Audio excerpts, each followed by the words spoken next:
Hello everyone. If you can see the smoke, it's sage. I'm cleansing myself. I'm really emotional today, so I thought I would even get on and talk about emotions. And sometimes we got to realize that our emotions aren't our own. Today these are mine and the world's. Like I can feel everybody. Some are happy, some are sad, some are feeling like they're half here and they're half not here. They don't understand what is going on. But I'm going to try to teach you how to disconnect from everyone, and just be able to center yourself. I've been sleeping most of the morning because I've just been so emotional. I meditated a lot this morning and trying to clear my head and letting things go and realize I'm healing. I'm healing. I'm healing. I'm healing. Remember, we have a lifetime of pain and it's going to take a lifetime of healing. But it's still a process. You still have to help yourself to deal with the emotions and to be able to keep composure and stay balanced, or you don't want to lose control. So first of all, to learn how to know if it's you that you're feeling your emotions, you disconnect from those that are closest to you. And I use the visualization of avatar tails, how they connect together. Well, in my life, it would be Jenny, my son, his wife, my grandbaby, my sister, my best friend. So I just visualize them, and then I literally just disconnect the tails and ground myself, that take a deep breath, let it out slowly. You don't have to close your eyes if you don't want to, but you just got to help yourself be more balanced, and I usually realize it's one of them that are having the emotional problems, and I'm just in the midst of it because I'm connected to them. I like to stay connected to my people, so if they need somebody, whenever somebody's on your mind, you need to call them because they're having some difficulties. And don't listen to what they give you. Literally listen to their voice. Is it shaky? Are they just holding composure? Because somebody has called me and I've been in the middle of crying. That was a long time ago. Nowadays, I don't even answer. If I don't want to talk to somebody or deal with somebody, I just don't answer. But sometimes you need to go to somebody. Like if they're really heavy on your heart, you really need to go to them because they may be hurting themselves. They may thinking about hurting themselves. When I say hurting themselves, they may be thinking about suicide. They may be thinking about, that they're not worthy and that nobody loves them and nobody cares about them. Life gets us busy and we forget about the people we love. And we all have had somebody commit suicide and we weren't there for them. And we can't blame ourselves. They wanted that. They did that act because they were tired and they were done. No matter, there's no right words for that. We couldn't have saved them. If they wanted to be saved, they would have called somebody. And it's a hard lesson to learn, but our angels do what they can. Sorry, I'm going to light this again. It's my sage. But I burn my sage to also help cleanse my energy. Like it's called smudging. And it really does help. You can also use lavender and basil, or you can use all three. I just use sage. It really helps me and grounds me, and especially when I'm having an emotional attack and you just can't figure it out, but there are some days that you can. Sometimes it's an anniversary of a loved one that's crossed over. Sometimes it's an anniversary that you were with somebody and now you're broken up. There's many things that trigger this. Sorry. I know it's in my face and it's just coming by, but it's really, you want to inhale the sage. That's what helps give you the calmness and the cleansing. But we all know the basic emotions. There's sad, mad, scared, joyful, powerful, and peaceful. These two you might not know, powerful and peaceful. But I'm going to go into them. I'm also going to post the picture of what I go through. My therapist that I had probably about 6 years ago. No, it was more than 6. So probably 10 years ago helped me because when you understand what you're going through, then you can work through that. But there are a skeptical of like way more emotions than what we're taught, and half the time we don't know what we're going through because we weren't taught about them. And I will go through the sad, mad, and scared. Like, okay, so sad. Sometimes when you're sad, you could also be tired, you're bored, you're lonely, you're depressed, you're ashamed, or you feel guilty about something. Those are all part of sad, being sad. And when you can identify them and you can work on them, it's identifying them that is kind of hard. And most people, when they get bored, they are sad. That's why people always stay busy, because they don't want to be in their head. That's what I tell people. I want to stay busy so I'm not in my head. And I know how to maintain my thoughts, though, because that's what's one good thing about meditation. I'm in control of my thoughts. And I learn how to develop being mindful of my thoughts. And it does take practice. Like, I've been practicing meditation since I was 26. And I'm still not the best at it, but I'm better than what I was. Okay, also, when I'm sad, I like to sleep, and I do. I will sleep all day and all night. I'm okay with it. And then there's apathetic, and then isolate. I do isolate myself. And there's some people who feel inferior, and there's some that feel stupid, and then remorseful. A lot of these are when you've just gotten in an argument with somebody, or you are being angry with yourself because you made the wrong choices. You did something that you shouldn't have done. I mean, there's many things that can go with sadness, but you have to be able to identify them and work through them. And like I said, I meditate a lot because I know meditation goes into a deeper healing, and I sleep. And usually if I can't sleep, I start meditating. I practice my breathing. I clear my mind. I allow the thoughts that come in, if they're negative, I clean them up by thinking positive things. And you have to get in that practice to do that, because you want to be in control of your thoughts. You want to be able to, when a bad thought comes in, redirect that thought into a positive thought. I want you to start being able to maintain a positive environment in your head. And, the only way you can do that is if you are in control. And you can't be in control if your mind is always chasing. I teach people, when you first start meditating, just practice on the breathing. Deep breaths in and out. In and out.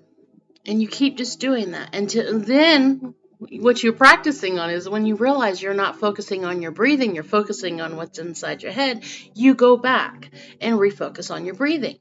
You're just teaching yourself to focus on your breathing right now, so you can stop the busy work, the busy nonsense in your head, all the negative, all the,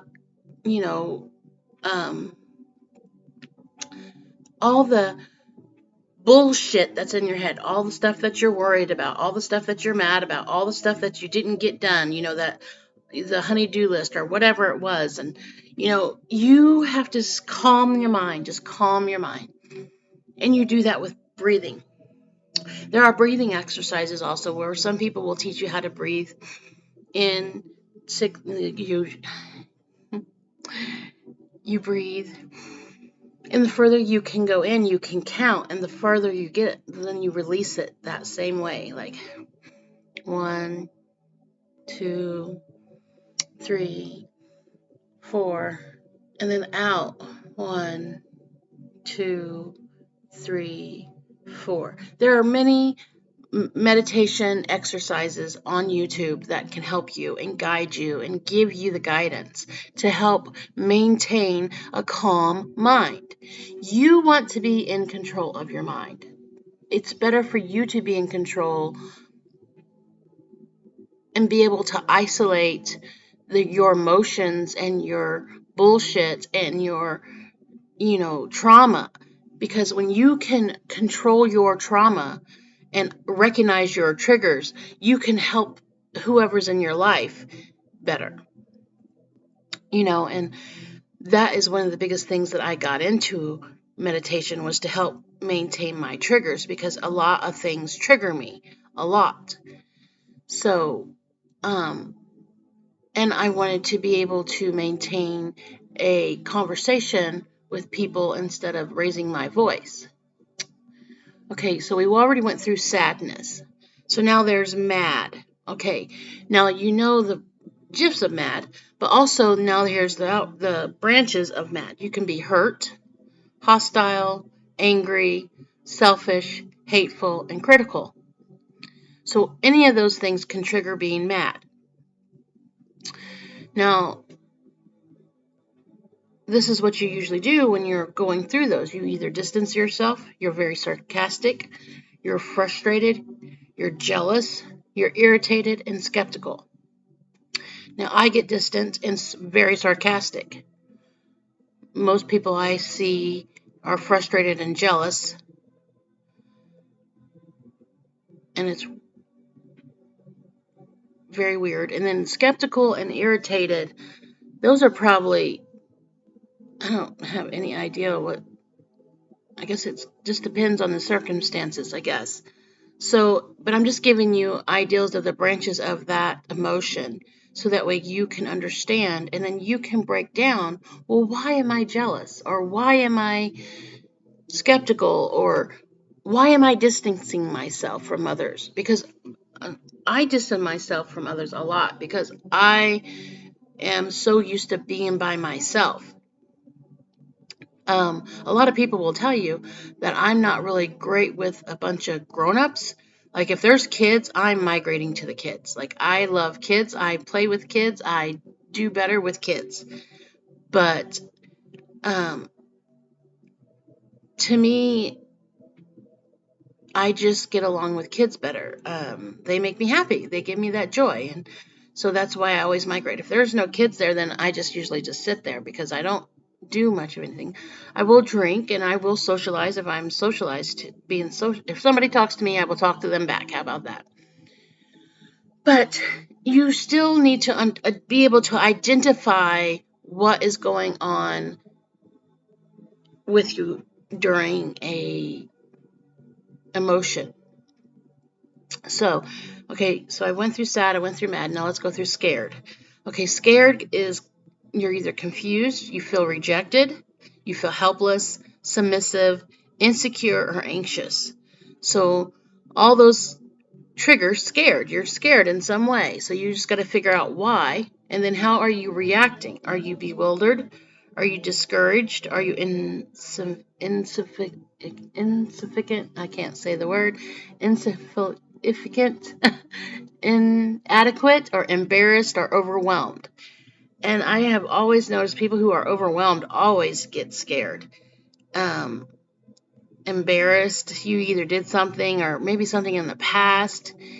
So when you can identify that, you can work through it. Even if it's in your head, you don't have to be outside yourself and work through the emotions. Just try to figure out what triggered you to be scared. People are assholes and they try to do things where they make you feel like you're inadequate. And I think that's why I don't have a lot of people in my life, because I don't like that. Like especially when we go out as a group and more people will migrate to other people and then leave somebody else in line. Don't invite somebody to your party or your wedding or whatever, if you know they're not very sociable, because you're making them feel uncomfortable when you invite them and then exclude them from your you, because if they're used to just you and then you don't include them in your conversations or in whatever you're doing, the entertainment part, you're hurting them and you're scaring them, and that makes them feel like they're rejected. And then you are adding to their insecurities. So we go together as a group, I walk really fast, so people always yell at me because I'm always walking. I walk. I'm a speed walker. I always have. It's hard for me to pace my walk, but I'm not doing it to make anybody uncomfortable. That's just who I am. So, I have been trying to learn to walk a little slower, but even my slow walk is still very fast paced. But, you have to be mindful. Pay attention to how people are feeling. Be in tune to them. Help secure them that they're okay, and that, include them in the conversation. Um, Most people will just stay quiet if you're talking about something that they don't have, um, you know, experience in, so but still try to include them in some way. Don't make them feel uncomfortable. Um, Hang on.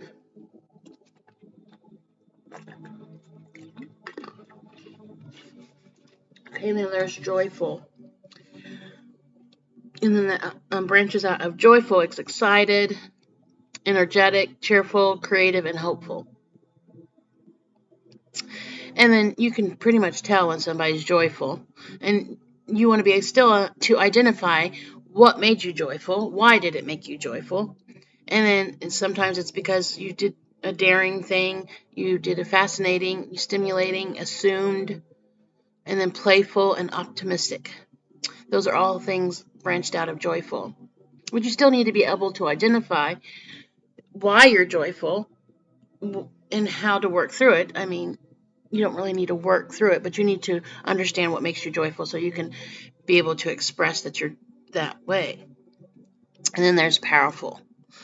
Powerful is aware, you're proud, respected, appreciated, you feel important, and faithful. So these are your good emotions. And then on the outskirts, you're surprised, you're successful, worthwhile, valuable, discerning, and confident. And a lot of people lack the powerful. Like, they don't even have that, because they've never been taught that they are appreciated. They are not taught that they're important. They're not taught that they're valued. I'm starting to do that more everywhere I go. If you do something kind for me, I always tell you I appreciate you. I thank you. Everyone should hear that. Just like everybody should know that they're loved. You know, um, but in our society, that is not very well um, given to people. I mean, you have to earn that, and you know, I don't. I feel valued all the time. I feel appreciated. I know I'm important. If I were to die tomorrow, a lot of people would be upset. But they would get over it and they would move on like everybody else does. But okay, the last one is peaceful, and it's content, thoughtful, intimate, loving, trusting, and nurturing. And then on the branches of that, you feel thankful, you're secure, responsive, and pensive, relaxed. You know, I'm peaceful all the time, especially because I have learned to release everything that bothers me. Um, but a lot of people, they have no idea what peace feels like because they cannot quiet their mind. And when you can quiet your mind, you have a peace.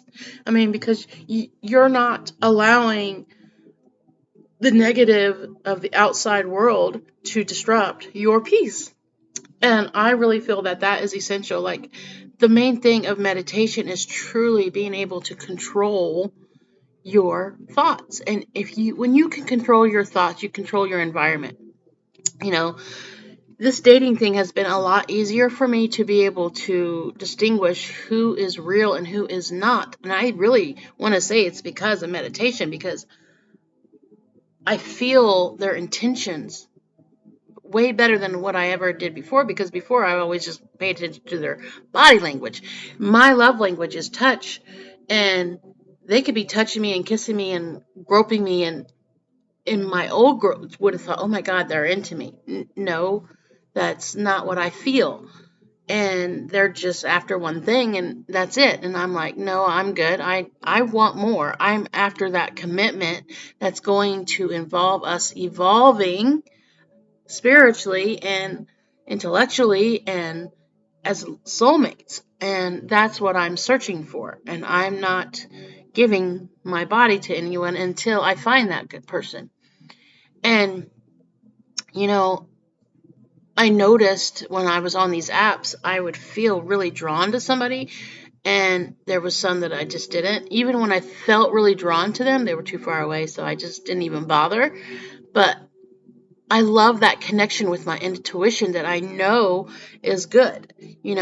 Like the last three guys, I just really weren't connecting with them. They were cute, but they weren't what I really was searching for. They weren't grounded in their in the spiritual mindset. And I really want somebody who is in that mindset of a spirituality, so we can grow together in the knowing and evolve together. And I know sexual pleasure in a spiritual mindset is more dynamic and more connecting than anything. And that's really what I want. I need that connection. So I'm doing my best to develop, or not really manifest. I want to manifest the man that is really meant for me. And I keep thinking every day what I'm looking for: a good, godly man who's grounded, who understands the value of God and how he works or she works, and nature, and how nature plays a factor in us healing and grounding us and developing our knowing and intuition. The more centered we are with, Mother Earth or Gaia or whoever you call her. I call her Mother Earth, Gaia. I'm treating my grandbaby, her name is Gaia, so he knows. But the more grounded that we are with Mother Gaia, the more we are going to develop the skills to heal the earth and heal ourselves. And I really want to do that more than anything.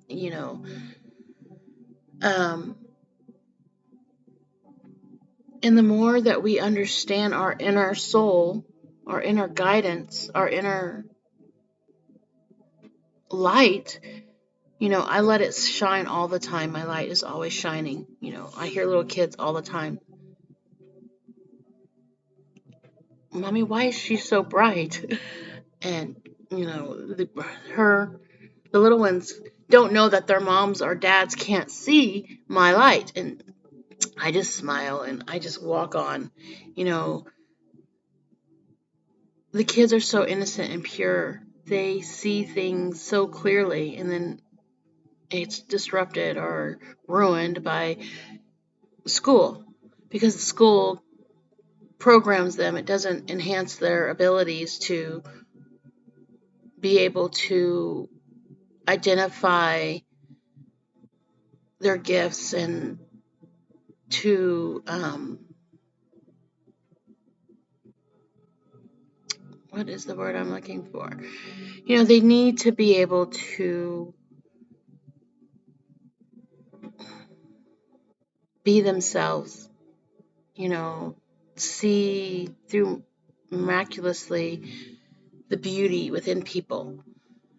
And they need to be able to help the ones that are broken, because there are so many little ones now that are so hurting and so broken and unloved and mistreated. And it is very, very sad. And children can heal each other when they're little if we give them the ability and the tools to understand that, yeah, you are very gifted, you are pure, you are meant to be loved, you weren't meant to be hurt. And kids shouldn't be hurting other kids. That is such an evil act that has been cast upon them. And, I think I was so mad when I was little because I went from one bad parent to another bad parent.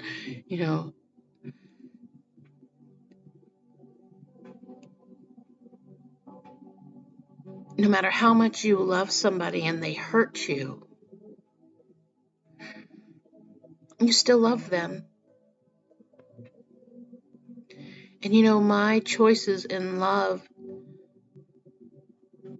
I never understood because I never really was loved the right way. I'm still searching for that right love, that one love that's not really going to hurt me or mistreat me or disrespect me. But I tell people my scars don't come from other people, they come from my family. My father was very abusive. He was an alcoholic. And my mother, she just didn't know how to be a mom because she was so abused and broken. I loved her very much. I loved my father very much. And the father that I loved was a great man. He taught me many things. The alcoholic was a horrible man. But I just distinguished one over the other. And I knew to stay away from the alcoholic father, and I would always bond with my father when he was sober. But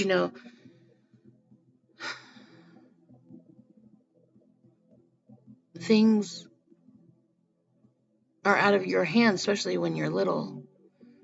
And I've always become a better person over the things that have happened to me, but it's still frustrating that you had to experience those, to have a human experience, to be able to be the person that you are. And a lot of negative programming came from my father, because that's why I think touch is so essential. A person cares about you the more they touch you, the more they hold you, the more they kiss you, the more they,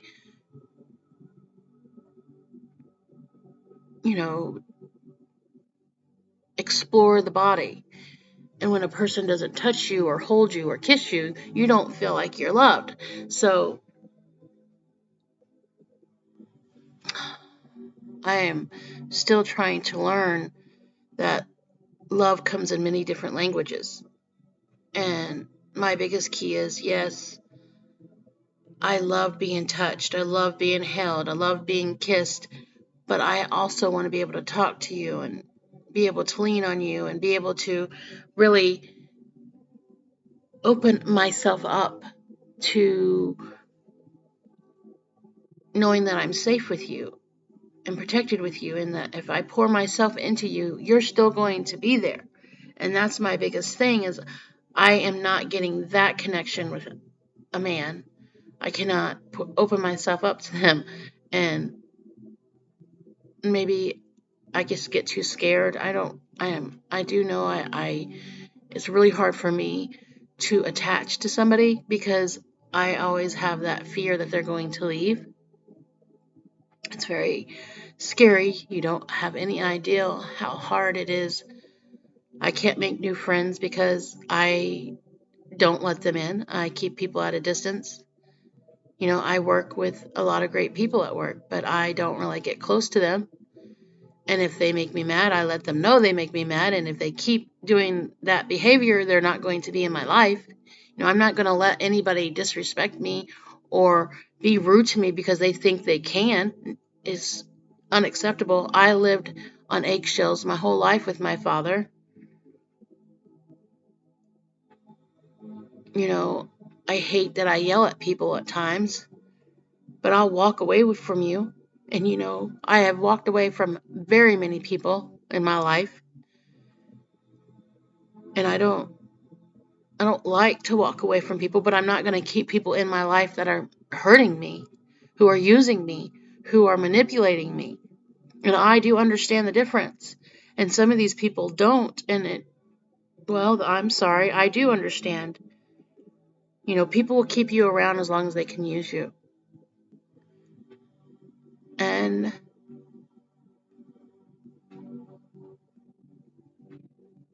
I just don't want that kind of relationship. I don't know. Some days I pull away,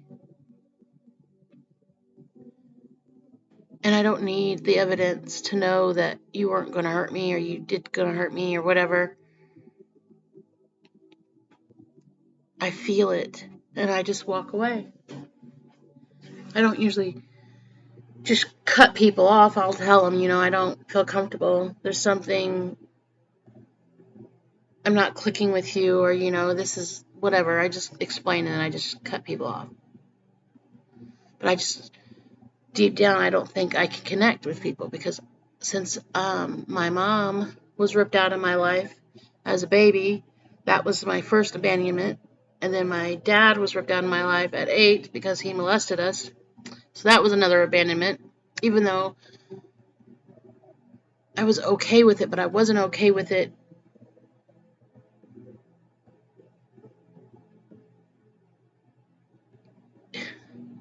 It's hard to explain when people that you love are torn from your life so quickly. You still love them. And I think that's how I learned how to love somebody from afar. I love everybody. I'll tell you, I love you, but I can still love you from afar. I don't need you in my face. I don't need you in my my circle if you're going to mistreat me. And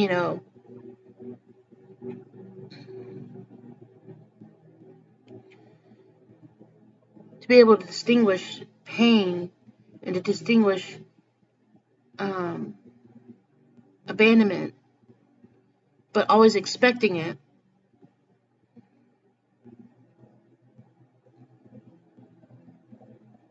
I don't really know. I've been trying to heal that. I didn't even think I was ever abandoned until you start growing up and then you start learning things and then you realize, oh God, I was abandoned. But I didn't ever feel abandoned because I never knew my mother. So how did I get that? But somewhere in that development of my child, because I was a baby when my mother was ripped out of my life, I still learned that she was not there. Even though I don't ever remember, I have no memories of my mother when I was little. None. Absolutely none. And I think that's what hurts me the most with my mom when she passed away. Memories are what helps get you through the loss of your loved ones. Well, I don't have a lot of memories with my mother, even though I lived with her the past, it was like 22 years. I lived with her from the time my son was 6 until she passed away. And we lived in the same home, but we really didn't talk. I was at work all the time. And when I wasn't working, I was sleeping. The days I did have off, I tried to do my best to talk to her, but, she just was, my mom was very unsociable. My mom was very broken.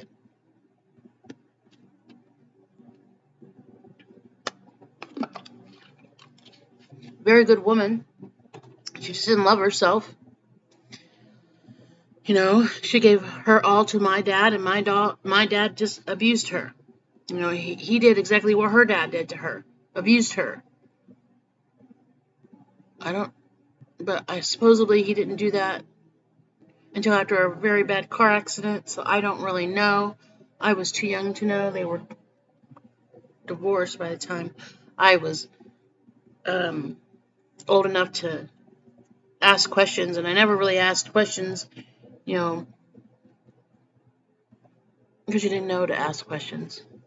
But towards the end, I knew my mom was going to cross over. I asked questions, and she wasn't ready to talk. I do know my mom was homeless for 5 years.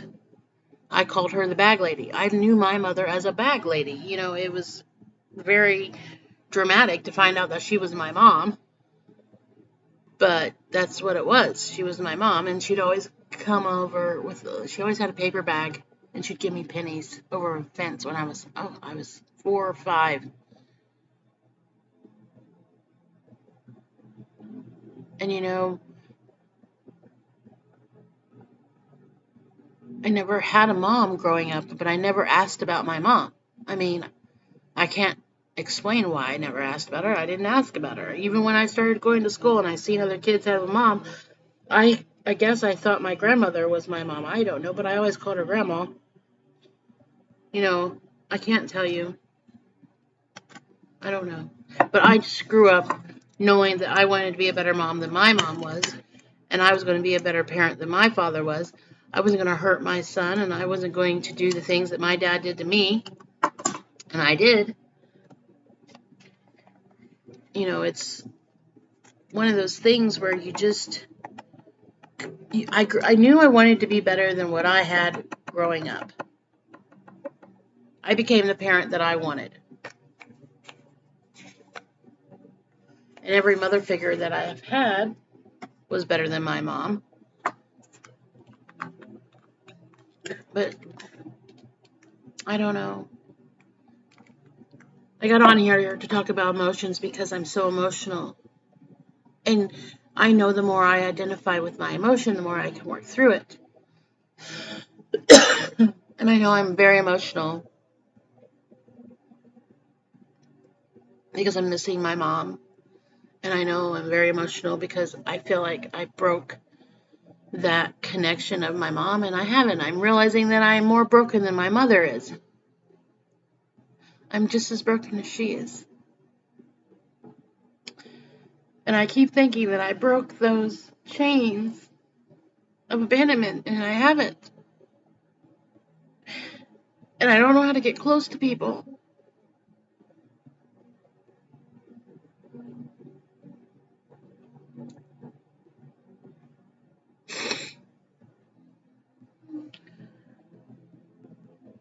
I really don't know how to get close to people. I get so scared. I have one really close friend from childhood that still talks to me. But there are still days that I'm so scared that she's going to come to the conclusion that she doesn't want to be a part of my life either. I already lost 2 of them I thought we were, close friends, but they don't like that I'm spiritual. They don't talk to me. They don't have anything to do with me. My sister thinks I'm crazy. So, trust me, you may see me that I have things all together, but I really don't. I'm still trying to figure it out.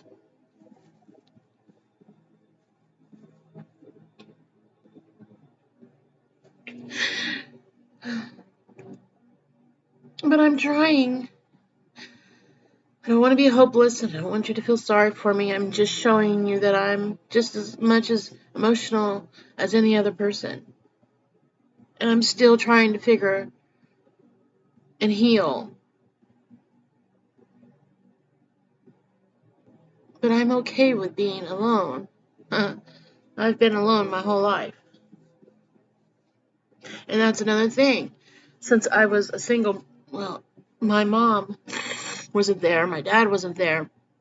I always played by myself, so whenever I would get in trouble, I was always to myself. I didn't have anybody there to talk to or work things out with. I had a sister, but she was older, but she was never around.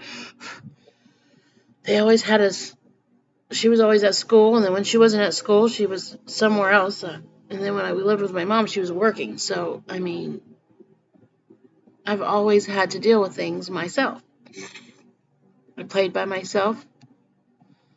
And that's I identified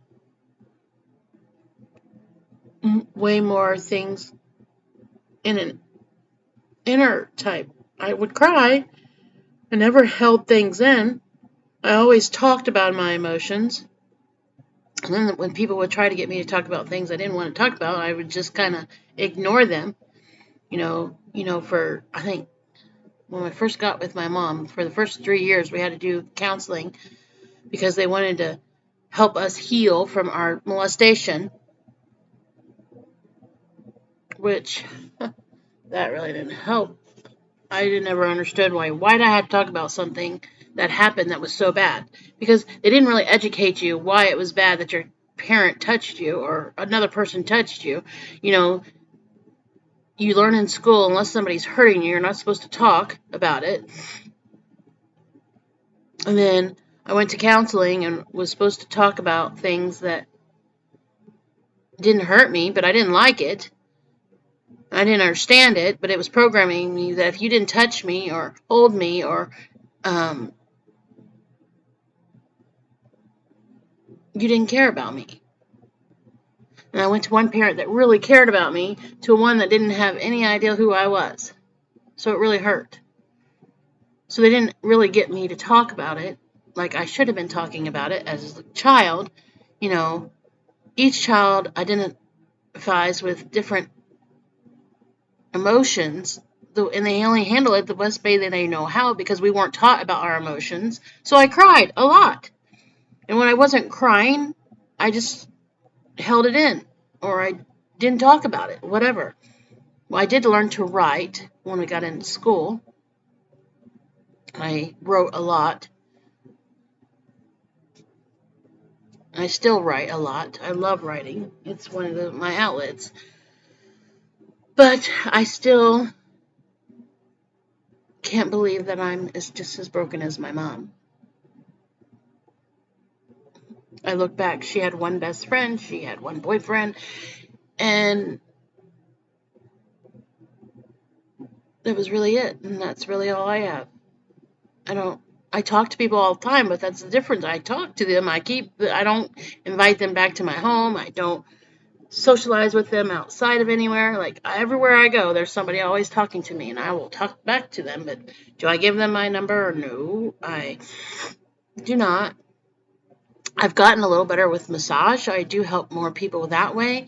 But to me, I'm not doing anything. I'm just activating them and helping them talk or helping them get things off their chest and teaching them the things that I'm doing. We're not hanging out or doing anything. I have to break the cycle. Trying to. My son is very social, but again, he still keeps people at a distance as well.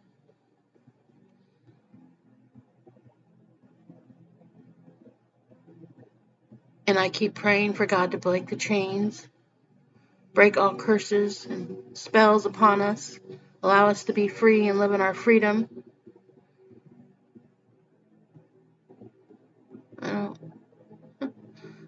I'm still researching on how to heal and how to be healed and how to love again and how to trust again. I had a guy try to tell me that I was still waiting on my son's father. No, not even remotely. For the longest time I was waiting for him. I wanted to have a family back. I wanted my family to be whole. I never wanted to be a single mother. But he proved to me over and over and over, and he still proves to me to this day, that he is not a family man. He does not care about having a family. He does not care about being the best version of himself daily. And he is an atheist, so most definitely not having him back into my life. And I feel sorry for the woman that he's with. They had a baby, and a beautiful baby, and he is still the worthless father that he was to mine. And it's so ugly. Like, how can he's older than me. He's 50, I think he's 52. I don't really know. I don't remember. He might just be 50. I think he was born in 71. No, he's 53. He's 53. And he's still a worthless father. Like, he should be maturing and getting better, and he's still an asshole and a worthless piece of shit. Maybe he'll watch this and hear it, but I don't care. I'm sorry. To me, you're getting older. You should be getting better. not worse, not staying the same. You should be growing and maturing and doing your best, not the same. You should not be the same. I'm just sorry. You should not be the same person. And that's what I don't understand people. How are you not wanting to mature? How are you not wanting to evolve and be better and heal yourself? And I don't know. I don't know. But I'm going to be done now. But I wanted you to know that I'm not perfect.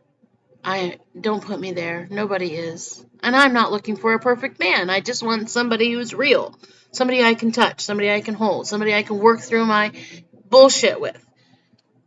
And know that I'm safe with them and that they're not going to hurt me and they're not going to walk away from me because I am not perfect. I'm not perfect.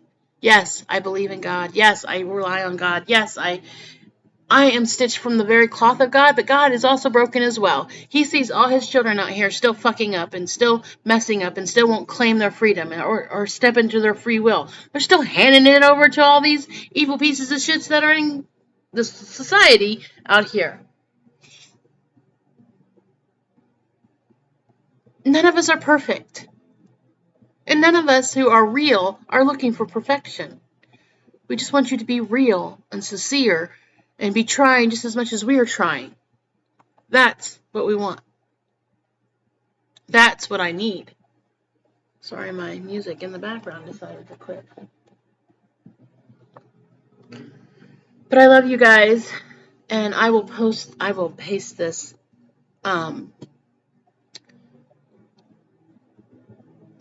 wheel emotion in my little feed here, and I hope it helps you. It does help to be able to identify what emotions you're going through so you can work through them. And the more you can work through it, like literally, like right now, since I'm emotional about my mom, I'm very sad. But I'm really sad that I didn't have a connection with her. And I'm really sad that I'm becoming her. And I don't want to become her. I don't want to be this broken, and I don't want to not trust people anymore. I want to be able to trust them, and I want to be able to have a connection with them and know that they're always going to be there. But I also have to be able to know I can handle them being there. I don't want them triggering me and are treating me badly. So I'm working on me. I'm doing the best that I can as I can.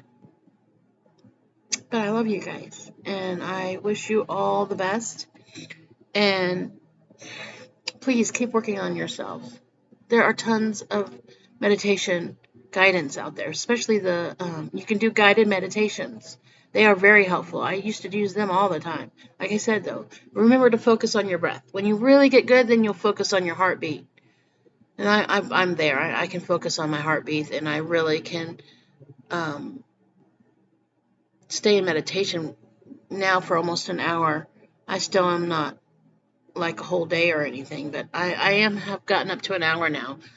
So you just practice it a little at a time, a little at a time. Do it from the first thing you wake up to when last thing you go to bed.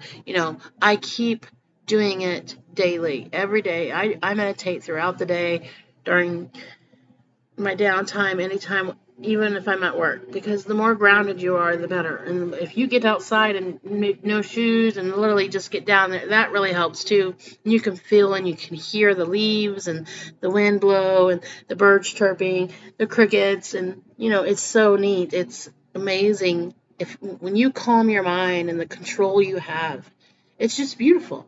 And it's amazing. The peace that comes over you and washes over you. Oh, God. I've even done it in the rain, which was beautiful. I cried the whole time. Of course, you couldn't tell I was crying because of the rain, but I was crying and I was cleansing and I was thanking God. I think I did that right after Mom died. I'm pretty sure the neighbors thought I was crazy, but I didn't care. I was out there with just my little sundress, and it was pouring down rain, and I was crying and thanking God. The hardest moment of my life was losing my mom. We needed each other. I told her that. I told her I was never going to abandon her. Even when I found somebody, I would take her with me. I was like, you're not going to ever be alone. But she was so scared of being alone. She didn't want me. She wanted her boyfriend, and I guess that's what hurt the most. But I love you guys. Thank you for listening to me ramble. Sorry it's so long, but I love you guys. Bye. Have a good evening.